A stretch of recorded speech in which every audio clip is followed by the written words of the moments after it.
Hello and welcome to 10 Minute Tabletop. I'm your host, Devin, and here are the biggest stories from tabletop gaming in the past week in 10 minutes or less.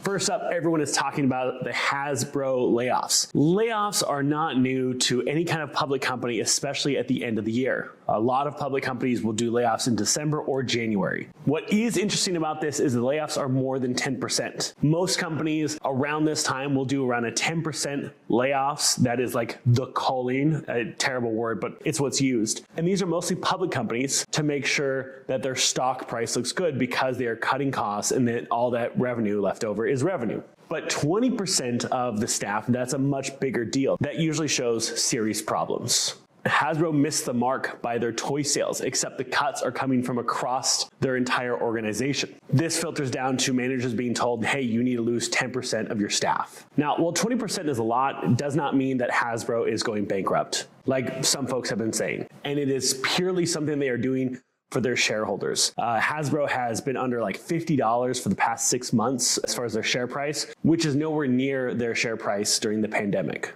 Now, toy revenue is an all-time high in the industry in general, but Hasbro is missing the mark. Now, Wizards of the Coast is one of the best performing organizations within Hasbro, yet they are also feeling the cuts. Now, regardless of the fact that most cuts come from public companies in December or January, this is really unfortunate to see happen anytime around Christmas. It does feel like Scrooge. Hasbro continues to have an image problem, and this isn't helping it. And we are hoping that everyone that did find themselves as part of those layoffs do find their next opportunity soon.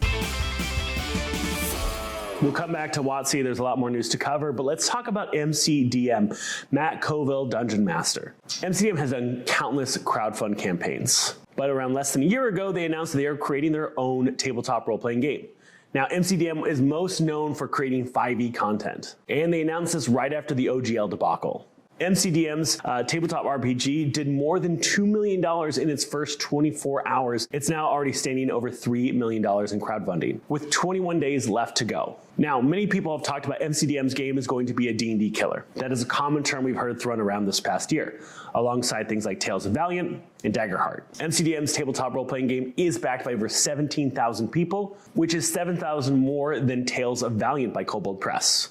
Now, this is a lot, but still, this is nowhere near Wizards of the Coast, Hasbro, D&D numbers. But it does show that there's an appetite for new tabletop RPGs, and hopefully a very profitable one. And with 21 days left to go in their crowdfunding campaign, I wouldn't be surprised if they hit the $4 million mark. Now, another thing that makes this really important is this is their second time crowdfunding on Backerkit. Backerkit, of course, made waves when they said they wouldn't be doing anything with NFTs and blockchain after Kickstarter announced they were exploring that.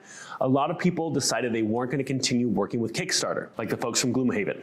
And most tabletop role-playing game Kickstarters, Backerkits, are using Backerkit for the back end for their fulfillment. So this is huge growth for Backerkit as well. I'm really excited to see what it does for the company. Wizards of the Coast has announced a new video game, Exodus. What's interesting about this is Wizards of the Coast has done almost no marketing or promotion around it. The studio that is producing the game is owned by Wizards of the Coast. A few years ago, we all heard rumblings about how Wizards of the Coast was building a new game development studio in Austin, Texas, and that is the studio that is producing the game Exodus. It is a game that focuses a narrative around time dilation from space travel. There's not a lot of other details out there yet, but what's interesting about this is a new IP for Wizards of the Coast. Wizards of the Coast has predominantly focused only on Magic the Gathering and Dungeons and Dragons. So the fact that they're expanding their catalog is interesting. But what does it mean for the company? This is very interesting, especially that we just heard from Chris Cox the other day that they're going to focus more on licensing in the future. The trailer for Exodus was revealed at the Game Awards, which brings us to our next story. Baldur's Gate 3 swept at the Game Awards.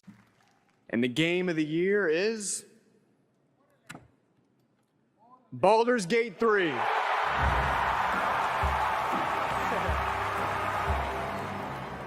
At that announcement, they also released the Xbox version of Baldur's Gate 3, which has been plagued with a pretty big bug that deletes saves after the game crashes.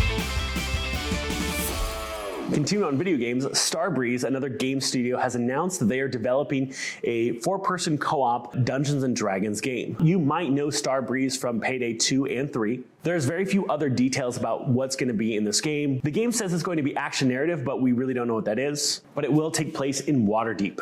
Also, the creative director for the studio has been playing D&D since they were in high school, so hopefully we see that same type of love that we saw of Larian Studios with this game. And it should be mentioned, Hidden Path is still developing their video game for Dungeons & Dragons.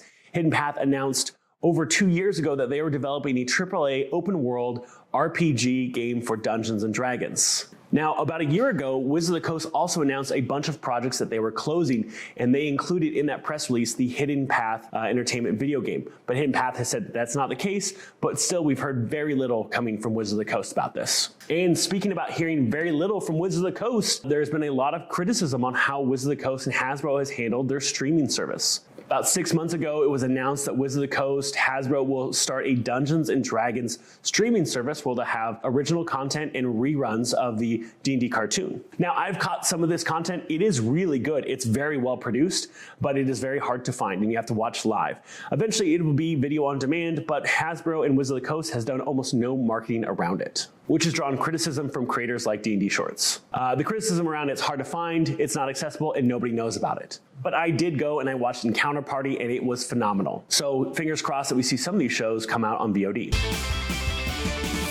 And lastly, Vaesen, the tabletop RPG by Free League, which is kind of an 1800s Nordic horror fantasy game, has been receiving a lot of chatter lately and has recently been referred to as the Cthulhu Killer. Vaesen is going to be officially launching in January on Alchemy VTT, which is a virtual tabletop which focuses on more theater of the mind, immersive gaming. And those are the biggest stories from tabletop gaming from the past week. I hope you enjoyed this. If you want to support the show, head over to our Patreon at patreon.com/totalpartychill, or just share this with your friends, your family, and your enemies. Thanks so much. See you next week.